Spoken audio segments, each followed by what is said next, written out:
네, 안녕하세요. 오늘 파이 앱 업데이트 관련해서 영상을 올려드리려고 했는데 영상이 너무 길어질 수가 있어서 시간이 없으신 분들은 영상을 좀 나누어서 시청을 해주시길 바랍니다. 그리고 저도 이 영상에서 모든 거를 말하기에는 좀 힘들 것 같고요. 다음 영상으로도 좀 나누어서 말씀을 드리겠습니다. 오늘 백서 초안 드래프트 버전이 나왔습니다. 보셔서 아시겠지만은 정말 업데이트 양이 너무 방대했고요. 어떤 부분은 다 또 아시는 부분일 것 같기도 하고 좀 지루할 것 같기도 해서 그런 부분들은 또 스킵을 하도록 하겠습니다. 자, 그럼 제일 먼저 백서의 초반 부분을 해석해 보도록 하겠습니다. 일단 화면 맨 앞을 보시게 되면요. Pi mainnet is live today 라는 문구가 있습니다. 그토록 좀 기다리던 문구인데요. 오늘 메인넷이 활성화가 됐음을 얘기하는 것이고요. 예전에 파이 앱에서 메인넷 그 메뉴를 클릭을 하면 항상 제일 위에 있던 문구가 있었습니다. 메인넷은 아직 활성화가 되지 않았습니다 라는 문구가 있었는데요. 그게 사라졌고요. 그리고 다들 아시다시피 메인넷이긴 하지만 enclosed network다. 즉 폐쇄형 메인넷으로 출시가 되었다라고 얘기를 하고 있습니다. 여기서 폐쇄형 메인넷이 무엇인지 모르는 분들은 예전 영상을 찾아보시면 되고요. 혹시 몰라 몇 줄로 요약을 해드리자면 미리 정해진 조직이나 개인들만 참여를 할 수 있는 네트워크를 블록체인을 얘기하는 것입니다. 당분간은 파이 블록체인을 유지시키는 노드들도 폐쇄적으로 운용이 될 것이고요. 외부에서 허락 없이 파이 블록체인에 접속을 하는 행위도 불가능해질 겁니다. 왜 이런 스타일을 고집하고 있냐면 가장 큰 이유 중 하나는 도둑 상장을 막기 위한 방법이라고 저는 생각을 하고 있습니다. 이게 가장 큰 이유죠. 상장이 되는 순간 파이 코인은 가격이 엄청나게 덤핑이 나올 수가 있고요. 하지만 P2P 거래, peer-to-peer 거래라고 하죠. 중개는 없이 개인과 개인끼리 이렇게 상품이나 서비스를 판매하는 행위는 허용을 하겠다라는 게 코어팀의 지금 공지고요. 그게 바로 이제 파이 네트워크가 말하는 enclosed 네트워크다 또는 폐쇄형 네트워크다 라고 지금 정의를 하고 있습니다. 내년 언제까지 이런 기간이 지속이 되냐 하면 파이 커뮤니티가 성숙할 때까지 라는 얘기를 합니다. 즉 3월 14일이 될 수도 있겠고요. 아니면 6월 28일이 될 수도 있고 아니면 그 이상이 될 수도 있다라는 얘기가 되겠죠. 그러니 확실한 그 오픈 네트워크가 시작되는 그 예정일은 알 수가 없다 이고요. 예, 그리고 눈에 띄는 거는 새로운 마이닝 시뮬레이션의 미리 보기가 이 파이 앱에 출시가 되어서 지금 테스트를 해볼 수 있다라고 합니다. 지금 당장 이게 정식 출시가 된 건 아니고 일단 테스트 미리 보기라고 생각을 하시면 되고요. 그리고 정식 출시가 되기까지는 현재 하던 그 기존 채굴을 계속 유지를 한다라고 얘기를 하고 있습니다. 일단 이 마이닝 시뮬레이션 기능이 무엇인지 일단 조금 이따가 보여드리도록 하겠습니다. 차근차근 그냥 읽어드리는 거고요. 그리고 파이 메인넷은 블록 익스플로어에서도 이제 볼 수가 있으며 파이 지갑은 이제 테스트넷과 이제 메인넷 잔액을 모두 표시할 수 있다라고 하네요. 지갑에 파이 테스트넷과 메인넷이 둘 다 보인다라는 거 아마 다들 아실 겁니다. 며칠 전부터 이렇게 보였었죠. 그리고 테스트넷 눌러보면은 이렇게 테스트 코인이 있는 거 이거 다 쓸모없는 가짜 코인인데 일단은 계속 여기 남아있네요. 아마 소각되지 않을까 생각을 하고 있습니다. 그리고 메인넷 지갑을 눌러보면은 모두 0으로 표시가 되어 있습니다. KYC 받은 분들도 아직 메인넷에 실제 본인 코인이 들어와 있지 않다라는 것을 알 수 있을 텐데요. 아마 차후에 들어올 거라고 합니다. 그 부분도 조금 있다가 언급이 될 것이니 일단 넘어가도록 하겠습니다. 자, 여기까지가 메인 화면에 지금 적혀져 있는 말이고요. 그럼 버튼을 눌러서 좀 더 디테일한 글들을 읽어보도록 하겠습니다. 파이 메인넷은 이제 활성화가 되어 메인넷 블록체인이 방화벽으로 보호가 되어 외부 연결을 금지하고 있지만 P2P 거래라든지 peer-to-app 전송을 허용하는 메인넷 단계에 폐쇄된 네트워크 기간을 시작합니다 라고 합니다. 자, 이제부터 여러분들이 미리 락업 세팅은 하셨죠? 예를 들어 메인넷으로 양도 가능한 잔액이 1000 파이코인이라고 가정을 해보겠습니다. 그리고 저의 락업 비율을 세팅창에서 제가 50%로 해놓았다라고 하면은 그리고 제가 KYC를 통과하고 좀 기다리다 보면은 제가 전체 50%로 락업을 해놨기 때문에 그러니까 1000파이의 반은 500파이죠. 이것은 제 메인넷 락업으로 바로 자동으로 잠기게 될 것이고요. 나머지 500파이, 나머지 50%는 제 본인 지갑, 제 지갑으로 자율 잠금으로 들어오게 될 것입니다. 프리 밸런스로 들어오겠죠. 그 말은 이 프리 밸런스, 이 500코인은 앞으로 제가 사용할 수 있게 된다는 얘기인데요. 여기서 이 500파이를 누군가에게 현금을 받고 파는 행위 일단 금지하고 있습니다. 걸리면 어떻게 되는지는 저도 잘 모르겠습니다. 기율이 있으니 지키는 게 좋겠죠. 그리고 현금뿐만이 아니고 다른 코인과 스왑을 하는 행위도 안 되고요. 대신 이 500파이로 P2P 거래, 즉 옆집 사람에게 예를 들어서 5파이를 주고 뭐 자전거를 사는 행위 허용이 됩니다. 그게 또 바로 P2P 거래이겠죠. 아니면은 어떤 사이트, 뭐 커뮤니티에서 본인의 중고 상품이나 뭐 새 물건을 올려놓고 이것을 3파이에 판매를 하겠다. 뭐 이런 식으로 거래가 되는 또 P2P 거래도 가능할 겁니다. 그리고 Peer to App 거래라고 해서 이게 무엇이냐면 이제 해커톤 앱이 또 있지 않습니까? 또 수상 앱들은 사용이 바로 가능해질 예상인데요. 이런 앱들을 통해서 정당하게 파이를 사용하는 것, 당연히 코어팀에서 장려를 하고 있습니다. 뭐 예를 들어서 파이투고 앱을 통해서 뭐 파이코인을 주고 여행을 다닌다거나 이제 뭐 그런 거래들은 다 가능해진다라는 얘기입니다. 그리고 아까 언급해드렸지만은 메인넷의 모든 사람들의 잔액은 지금 0으로 표시가 되어 있습니다. 더 많은 파이오니어가 KYC를 통과하면 그런 잔액들이 메인넷으로 이전할 수 있다라고 합니다. 즉 KYC는 지금 시작은 안 됐지만은 조만간 시작이 될 예정이라고 하고요. 그러니까 나누에 KYC를 이미 마쳤는데 아직도 메인넷에 0 파이코인으로 표시가 되어 있지? 이렇게 의문을 가지실 필요도 없고요. 기다리시다 보면은 자연스럽게 들어와 있을 거다라는 얘기입니다. 혹시 이제 파이를 막 시작하시는 분들은 뭐 KYC 이거 어떻게 하는 건지 잘 모르시는 분들은 그냥 매일 앱에 접속을 하셔서 다른 공지가 있는지 확인을 해주시고요. 잘 모르시면은 커뮤니티, 파이코인 커뮤니티나 카페에 가입을 하셔서 매번 확인을 해보시는 거 유튜브에 들어오셔서 그게 가장 좋은 방법인 것 같습니다. 그리고 파이 네트워크는 ICO 및 파이 크라우드 펀딩 판매를 운영하지 않는다라고 얘기를 합니다. 따라서 파이 네트워크 설립자인 척 사칭을 해서 파이코인을 판매 또는 상장을 수행하는 그런 모든 행위는 불법이며 가짜입니다. 파이오니어에 대한 파이 판매는 승인되지 않았으며 파이코어 팀과 아무런 관련이 없을 거라고 얘기를 하고 있네요. 예를 들어 내년 1월 달에 갑자기 공식 링크처럼 보이는데 우리가 파이코어 팀인데 프리세일을 진행하고 있다라든지 에어드랍을 진행을 할 테니 여기 뭐 정보를 달라, 연결을 해달라 이런 거는 다 스캠이라는 겁니다. 파이코어 팀은 역사적으로 단 한 번도 파이를 판매한 적이 없었습니다. 그러니 현금 또는 다른 코인과 관련해요 코인 판매를 오퍼하는 행위는 다 피하시면 됩니다. 잘 모르시겠다면 주변 분들에게 일단 확인을 꼭 해보시고요. 함부로 접속하시지 않기를 제가 추천을 드리겠습니다. 예, 그리고 계속 읽다 보면은 일단 소론이 길기 때문에 다 스킵을 하고요. 우리가 잘 모르는 용어 하나만 찍어내자면 파이 네트워크는 자체 블록체인, 즉 레이어 1에서 실행되는 토큰이다 라고 얘기를 합니다. 여기서 레이어 1은 말 그대로 자체 플랫폼을 말하고요.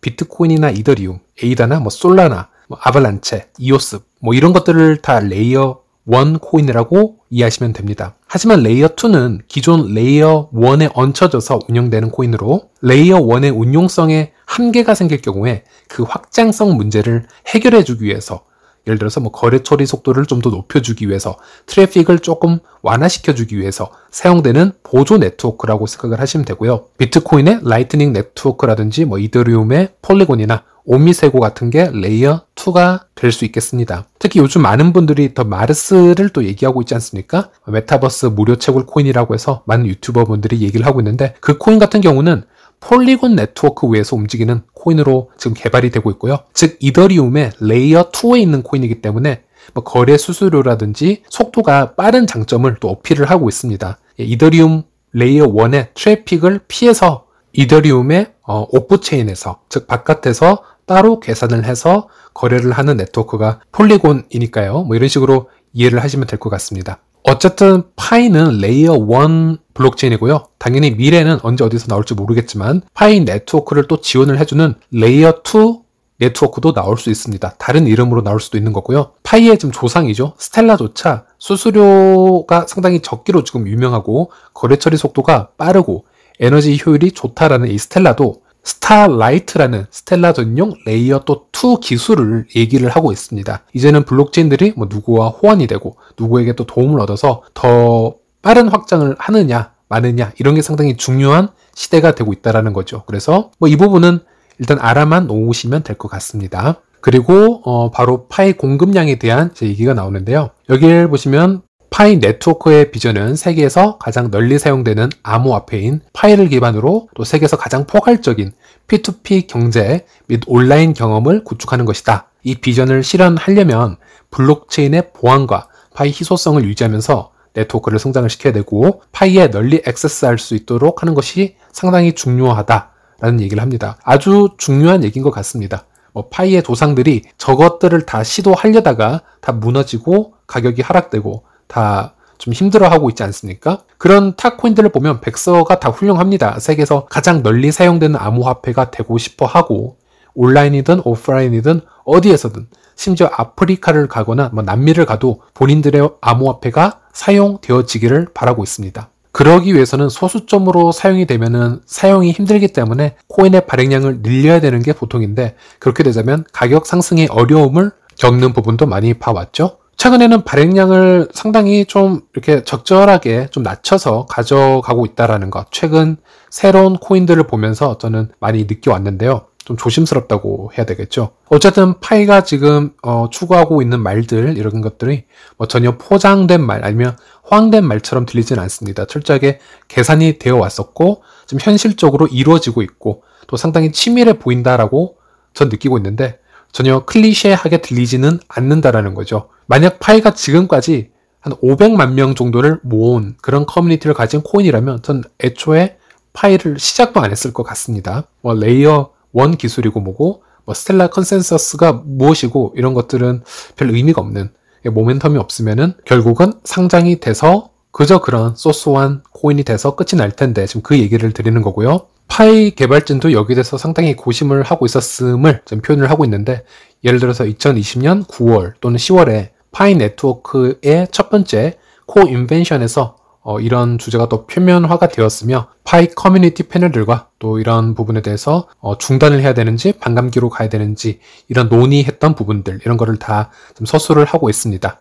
그리고 결과적으로 현재 네트워크 규모가 3천만 명이 넘는 유저들이 있고 향후 예상되는 거래 및 활동 규모를 감안을 했을 때 명확하게 최대 총 공급량인 1000억 파이를 제공함으로써 기존의 우려들을 다 제거하고 지속적인 성장과 새로운 기여에 대한 인센티브를 허용할 것이다 라고 얘기를 합니다. 자, 그렇게 우리가 궁금해하던 코인 수가 여기 나왔습니다. 100 billion이라고 명확하게 맥시멈 총 공급량이 1000억 개 코인으로 결정이 되었네요. 자, 여기서 1000억 개라고 하면 좀 많다라고 얘기하시는 분들도 있을 거고 좀 생각보다 적네라고 하시는 분들도 있을 거고 제 개인적인 생각으로는 저는 한 500억 개 정도를 예상을 하고 있었습니다. 하지만 일단 이 결정은 현재 유저 수가 3천만 명이 이미 존재를 하고 있고 이 흐름을 통해서 1000억 개라고 명시한 것이기 때문에 예를 들어서 커뮤니티가 존재하지 않는 다른 코인이 1000억 개를 발표하는 것과는 사뭇 다른 느낌이다라고 해석을 해도 되지 않을까. 일단 이것은 뒤에 다시 얘기를 하도록 하고요. 파이의 공급 분배는 2019년 3월 14일 백서의 원래 분배 원칙을 따른다라고 합니다. 파이 커뮤니티는 80%, 파이 코어 팀은 순환 공급량의 20%를 보유한다라고 하네요. 그러면은 총 공급량이 1000억 개의 파이기 때문에 커뮤니티에는 800억 개의 파이가 떨어지게 되고 코어팀은 결국 200억 개의 파이를 갖게 된다는 얘기입니다. 그리고 코어팀에 할당되는 200억 개의 코인은 한 번에 받아가는 시스템이 아니고요. 커뮤니티가 점점 많은 파이를 채굴하는 것과 같은 속도로 잔금 해제가 돼서 가져가는 시스템이라고 설명을 하고 있습니다. 그리고 이 80%의 코인, 커뮤니티에 가는 이 800억 개의 코인에 대해서 조금 브레이크다운, 좀 디테일한 설명을 해주고 있는데요. 전체 물량의 65%, 총 650억 개는 과거부터 지금까지 채굴해 왔던, 그리고 앞으로도 채굴할 그 채굴된 양의 총합을 얘기하는 것이고요. 그리고 10%, 즉 100억 개는 커뮤니티 조직 및 궁극적으로 비영리 조직인 파이 재단에서 관리할 생태계 구축 지원을 위해서 예약된다고 합니다. 그리고 나머지 5%는 50억 개죠. 파이 생태계 개척자와 개발자에게 유동성을 제공하기 위해서 유동성 풀을 위해서 예약된다고 합니다. 자, 여기서 비영리 재단에 떨어지는 10%라는 게 무엇일까라고 했을 때 간단하게 스텔라나 이더리움을 떠올리시면 될 것 같은데요. 제 채널에서는 스텔라 관련 얘기가 지속적으로 나왔기 때문에 여기 드넬 덱슨 아시죠? 이 사람이 바로 스텔라 비영리 재단의 대표자이고요. 제드 맥킬럽이라든지 스텔라 컨센서스 프로토콜을 발명을 했던 스탠포드 교수이죠. 데이비드 마지에르도 이 재단에 있습니다. 여기서 스텔라 네트워크의 코인이죠. 루멘을 사용을 해서 스텔라 생태계를 자체 개발을 하고 있는데요. 전 세계를 오고 가면서 스텔라 관련 홍보를 하고 있고 커뮤니티 육성을 하고 있고 그러니까 파이도 똑같은 행동을 하겠죠. 파이 재단이 설립이 될 것이고 이곳에 10% 정도 할당이 된다라는 얘기입니다. 홍보 비용, 개발 비용 이런 것들이 되겠죠. 그리고 유동성 풀의 5%인 50개가 예약된다라고 했는데 일단 이 공지에서는 파이앱 개발자를 포함한 모든 생태계 참여자에게 유동성을 제공하기 위해 유동성 풀을 위해서 50억 개를 예약을 해놓기로 했다라고만 설명이 되어 있습니다. 그래서 기술적인 부분이 아직 없는 상태이긴 한데, 그래서 제 개인적인 생각을 보태보자면 최근에 스텔라 같은 경우 프로토콜 18을 업그레이드를 마쳤습니다. 즉 프로토콜 18은 유동성 풀 기능이 가능해지게끔 하는 업그레이드였는데 그걸 성공적으로 마쳤고요. 스텔라 네트워크를 확장하기 위해서는 자체 덱스, 탈중앙 거래소죠. 탈중앙화 거래소인데 요즘 그런 거래소에서 AMM이라고 해요. Automated Market Maker 기능을 가지는 것이 요즘은 필수이지 않을까 생각을 하는데, 자, 이게 무슨 말이냐면요. 예를 들어서 스텔라가 확장을 하기 위해서는 스텔라뿐만이 아니고 비트코인이나 이더리움이나 그리고 USDC 같은 스테이블 미국 달러와 연동된 스테이블 코인도 언제든지 스텔라 네트워크로 와서 쉽게 스왑이 돼야 되고 스텔라 안에서 생태계에서 또 소비가 될 수 있어야 됩니다. 그래야 다른 블록체인의 커뮤니티도 자유롭게 스텔라로 와서 이렇게 활동을 할 수가 있으니까요. 그런 수합을 해주는 곳이 탈중앙 거래소라고 보시면 되고요. 이걸 보통 덱스라고 부르고 그 덱스는 유동성 풀이라는 게 존재합니다. 그 유동성 풀에 예를 들어서 스텔라 토큰인 루멘과 미국 스테이블 코인인 USDC를 페어로, 즉 한 쌍으로 같이 예치를 해줄 그 투자자가 필요한데, 보통은 일반 사람들도 들어가서 언제든지 USDC나 스텔라 루멘을 한 페어로 같이 예치를 해서 거기에 대한 이자를 받을 수가 있는데요. 어쨌든 스텔라가 최근에 그 프로토콜을 업데이트를 마쳤습니다. 그래서 사실 트위터에서는 또 많은 파이코인 유저들도 좋아했었습니다. 왜냐하면 파이코인도 이 기능을 앞으로 사용할 수 있을 거라는 희망 때문인데요. 파이도 이제 이런 스텔라 프로토콜 18 기능이 완성이 되면서 파이 자체 덱스가 생길 수도 있고요. 아니면 다른 덱스에도 유동성 풀에 파이코인을 좀 이렇게 예치를 시켜야 되는 필요가 있기 때문에, 그래서 이제 생태계가 확장되어야 될 필요가 있기 때문에 그 예치 양을 5%로 예약을 해놓은 게 아닌가라는 생각을 하고 있습니다. 이 부분은 제 설명이 좀 틀렸다면 다른 의견 있으시면 댓글로 남겨주시면 감사하겠습니다. 그리고 메인넷 블록체인을 접속을 해보시면 많은 양의 코인들이 이렇게 들어와 있는 것을 보실 수가 있는데요. 이렇게 650억 개의 코인도 있고 100억 개 또는 50억 개 이렇게 코인이 들어와 있는 게 보이실 겁니다. 이거는 커뮤니티용으로 나뉘어져서 들어와 있는 거고요. 또 개발진들의 200억 개의 코인이 또 지속적으로 이렇게 나뉘어져서 계속 들어갔던 것도 확인할 수 있습니다. 즉 메인넷에 1000억 개의 코인이 이미 쌓여 들어와 있고 앞으로 여기서 분배가 될 것이라고 지금 이제 이미 암시를 하고 있는 부분이죠. 그리고 이 부분도 눈에 띄는데요. 파이코어 팀에서는 현재까지 채굴된 파이의 합계를 약 300억 개로 추정을 하고 있다고 합니다. 그러나 가짜 계정으로 채굴된 파이 계정을 버리고 KYC의 속도와 참여도에 따라 오픈 네트워크 초기에는 파이가 100억에서 한 200억 개로 추정되지 않을까 예상을 하고 있습니다. 우리들이 항상 그 커뮤니티에서 채팅을 하던 그 정도 양이 맞는데요. 일단 요거는 그냥 참고 자료로만 생각하시면 되고요. 그리고 제가 표를 하나 보여드리겠습니다. 암호화폐 전문 데이터 분석 업체죠. 메사리에서 가져온 표이고요. 각 유명 코인의 토큰 할당량을 나타낸 것인데요. 자, 여기 보이는 붉은색이 개발진이나 초기 투자 기관에 할당된 인사이더 토큰이고요. 또 여기 연두색과 카키색은 커뮤니티에 할당된 코인이라고 보시면 됩니다. 그리고 여기 파란색이 있는데 이건 프리세일 관련된 양이기에 파이와는 좀 비교하기가 힘들 것 같네요. 자, 인사이더의 쉐어처럼 빨간색이 많이 차지하고 있으면 토큰 분배가 조금은 중앙화 되었다라고 생각을 하시면 될 것 같습니다. 솔라나 같은 경우 얼마 전에 문제가 한번 터진 적이 있었죠. 트래픽이 생기니까 블록체인이 잠시 멈췄었는데 그때 자체적으로 재부팅을 하는 사건이 있었습니다. 그러면서 어떻게 탈중앙 블록체인에서 이제 이런 일이 일어날 수가 있냐라는 그런 좀 이슈가 터졌고요.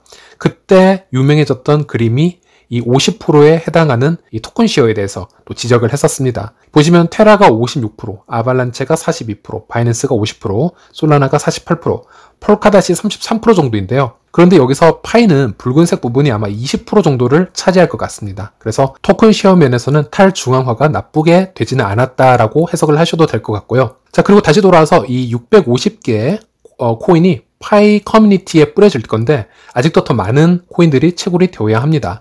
이 부분은 새로운 채굴 메커니즘을 통해서 파이오니어들에게 분배될 거라고 합니다. 그런데 이 메커니즘이 어떤 공식을 가지고 있냐면 자체 디클라이닝 포뮬라, 즉 감소되는 공식을 포함하고 있다고 합니다. 매년 어떠한 기준점을 토대로 계속 공식을 다이나믹하게 바꿔가는데 첫 해에는 채굴의 한도가 가장 높게 측정이 돼 있을 거고요. 그 다음 해에는 채굴의 맥스 한도가 좀 더 낮아질 거고, 그 다음에는 더 낮아지는 이런 이제 메커니즘을 가지게 될 것이다라는 얘기를 하고 있고요. 그리고 이 메커니즘은 오픈 네트워크 기간이 시작될 쯤에 확정이 될 것이다라는 얘기를 합니다. 아직은 KYC 받은 파이오니어와 채굴된 파이 중에 메인넷으로 이전할 수 있는 그런 파이 양이 좀 확인이 될 수 있어야 포뮬라로 나올 수 있다라는 얘기를 하고 있네요.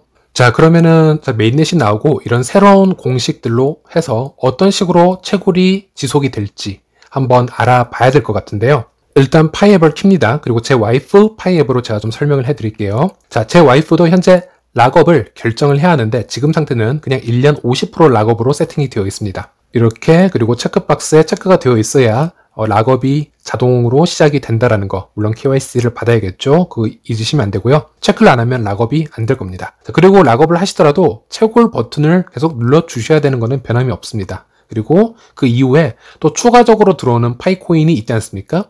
추천인들이, 본인의 어닝팀들이 KYC를 통과하게 되면 또 락업 가능해지도록 그런 코인들이 쌓일 텐데요. 그거는 이제 이 세팅을 그대로 두게 되시면 지속적으로 2차 락업 때 똑같은 비율로 락업이 될 것이고요. 세팅을 바꿔 놓으시면은 그 바뀐 기준으로 해서 이제 락업이 될 텐데, 그렇게 되자면은 1차 때 락업을 했던 것도 영향을 받을 수가 있습니다. 그때의 마이닝 부스트도 영향을 받을 수가 있기 때문에 가능하면 1차 때나 2차 때 지속적으로 똑같이 세팅을 해놓는 것도 나쁜 옵션은 아닐 거라고 생각을 합니다. 그래서 이 부분은 잘 생각하셔서 판단하시길 바라겠고요. 그리고 여기 새로 생긴 버튼이 있죠. Preview New Mainnet Mining Simulation 이라고 해서 새로운 메인넷 채굴 시뮬레이션 미리 보기 창이라고 하나 떠 있습니다. 그래서 여기를 들어가 보시면 이런 설정들을 볼 수가 있는데요. 말 그대로 지금 미리 보기 기능이기 때문에 좀 완벽한 상태는 아닙니다. 그리고 앞으로 새로 시작될 채굴 시스템에서는 제 와이프는 시간당 0.0 파일을 보상받을 수 있을 거다, 이렇게 예시로 보여주는 거죠. 공식은 생각보다 심플하게 되어 있습니다.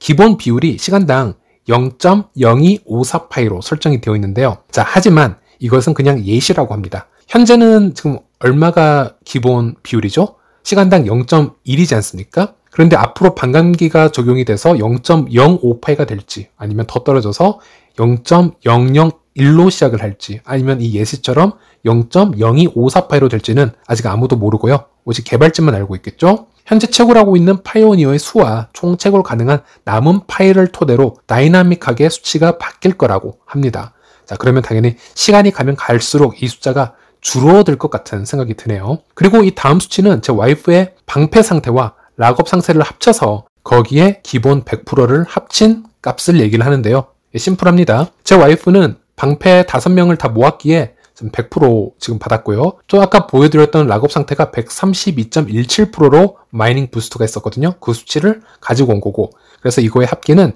232.17인데 여기에 본인의 100%를 합쳐서 그냥 332.17을 여기에 올린 겁니다. 어렵게 생각하실 필요는 없고요. 그리고 여기에 대한 보상이 있는데, 현재 본인 어닝팀에서 몇 명이 채굴을 하고 있는지, 현재 채굴하고 있는 숫자를 베이스로 보상을 주고 있고요. 현재 4명이 채굴 중이거든요. 그러면 1인당 0.25를 곱해서 1이라는 보상이 추가되었습니다. 그리고 이 밖에도 유틸리티 유세지 보너스라고 해서 아직 정식적으로 나오진 않았지만 읽어보면 파이 브라우저의 파이 앱의 그 사용에 따른 기여도에 따라서 또 보상을 받을 수 있다고 하고요. 노드 운용자들도 역시 그 기여도에 따라서 채굴 보상량이 또 증가할 수 있다라고 또 얘기를 합니다. 그래서 이 계산식이 앞으로 새로 나올 채굴 보상량의 공식이 될 것인데요. 자, 분명히 말씀드리지만은 정확하게 이렇게 되지는 않을 겁니다. 왜냐면 기본 채굴량도 예시일 뿐이고요. 그리고 노드라든지 앱에 대한 그 사용에 대한 기여도도 여기 공식에서 빠져 있기 때문에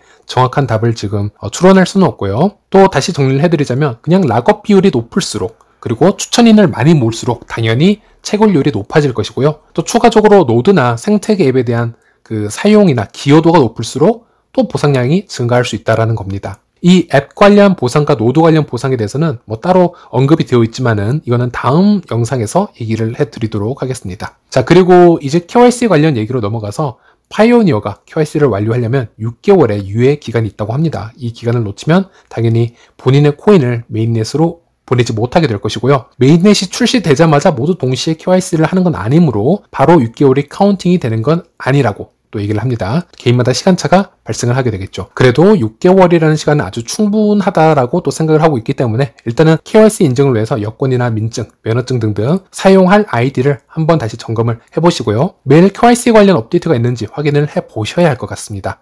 파이 앱에 방문을 하셔서요. 그리고 새로 생성된 계정은 30일 후에 KYC를 신청할 수 있다고 합니다. 자, 일단 여기까지 요약본이라고 할 수 있겠고요. 제가 보았을 때 가장 눈에 띄는 부분은 아무래도 파이의 총 발행량 1000억 개에 관한 이야기인 것 같고요. 그리고 메인넷이 나와도 어닝팀을 모으는 것이 큰 보상을 받는데 도움이 될 수 있다는 부분, 이 부분도 눈에 띄었고, 또 KYC 관련해서는 6개월이라는 여유 있는 시간을 주었다라는 것, 이 부분도 눈에 띄었습니다. 개인적인 소감으로는 제 생각으로는 아무래도 이 발행량에 관해서는 지금 생각을 좀 많이 하게 되는데, 저는 파이가 이번에 1000억 개까지 목표를 잡을 줄은 정말 모르고 있었고요. 아마 500억 개나 그 이하로 되지 않을까라는 그냥 추측, 무지성 추측을 하고는 있었는데, 그 이후로는 그냥 최근 트렌드라고 해야 되나요? 제가 보고 느끼기로는 예전만 하더라도 리플이나 스텔라 같은 경우 약 1000억 개 정도의 코인을 발행을 했었고, 물론 유통량은 그것보다 적다 하지만은 여러 가지 이유로 실패한 부분도 있었던 건 사실입니다. 또 스텔라가 자체적으로 50%의 코인을 소각해버린 부분, 그게 또 실패했다라는 것을 인정한 부분이라고 생각을 했고요. 그리고 이제 발행량이라든지 파이의 생태계를 얘기할 때 저는 사실 카르다노를 빠뜨릴 수는 없을 것 같습니다. 왜냐하면 교집합이 좀 있는 것 같아요.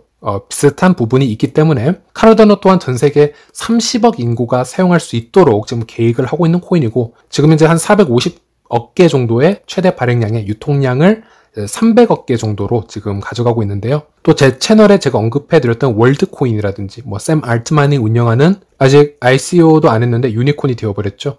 그런 엄청난 코인들도 10억 인구에게 돌아갈 계획으로 100억 개의 코인을 전 세계의 곳곳에 지금 뿌릴 계획을 하고 있었다. 그래서 제 머리로는, 아직 저는 되게 무식한 사람이지만은 그냥 보았을 때 트렌드가 500억 개 이하로 요즘은 특정이 되어 있다라는 생각을 했습니다. 카르다노의 찰스 호스킨스도 수학자였고 이더리움 개발자였기 때문에 그 누구보다도 이에 관한 생태계를 잘 알고 있다라고 생각을 하고 있었고, 월드코인의 샘 알트만 또한 예전부터 이런 기본소득, 이런 에어드랍에 대한 그 실험을 해왔던 사업가이고, 일론 머스크와 같이 또 오픈 AI도 CEO지 않습니까? 그래서 저보다는 훨씬 과학적인 접근을 했을 거라고 생각을 했기 때문에 그런 트렌드를 저는 항상 믿었던 거죠. 그리고 억지로라도 이런 파이와 에이다라든지 이런 월드코인의 공통점을 좀 만들어낸다면은 이 모든 지금 코인들이 생태계를 만들어 나갈 때 아프리카라든지 제3세계를 먼저 점령하려는 움직임이 있다라는 그런 코인들입니다.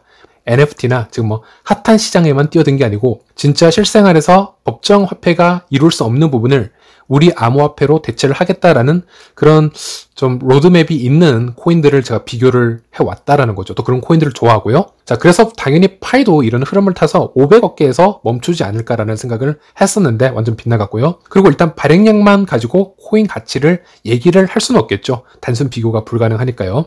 그럼에도 불구하고 이 짧은 시간에 지금 막 생각을 해보면은 좀 걱정이 되는 부분도 있습니다. 걱정도 되는 부분이 있는데, 일단은 그거는 좀 더 생각을 해서 좀 조심스럽게 저도 좀 예측을 해봐야 될 것 같고요. 발행량만으로 어떻게 코인의 가치를 얘기하는 거는 정말 좀 오류가 많다라고 생각을 합니다. 그래서 예를 들어서 유저 10명이 100개의 코인을 가지고 있는 것보다는 유저 10,000명이 10만 개의 코인을 가지고 있는 것이 저는 더 가치가 높을 수도 있다라고 생각을 합니다. 사회적 합의가 어느 정도 이루어져 있는지도 코인의 가치 평가에 전 넣어야 된다고 생각을 하고 있고요. 예를 들어 카르다노 지갑이 200만 개 이상입니다. 현실적으로. 그런데 파이는 예를 들어서 내년에 3천만 개의 지갑이 생성되었다라고 가정을 하면은, 물론 간접적인 비교지만 엄청난 수요가 발생할 수 있다라는 거죠. 파이 네트워크에서는. 그런 생태계에서 또 볼 수 있는 또 가치의 조건도 있을 거고요. 그리고 물론 이 지갑도 어떤 형태의 지갑이냐, 또 거래소의 지갑일 수도 있고요. 아니면 스테이킹 지갑일 수도 있고, 이런 걸 또 분석을 해야 되기 때문에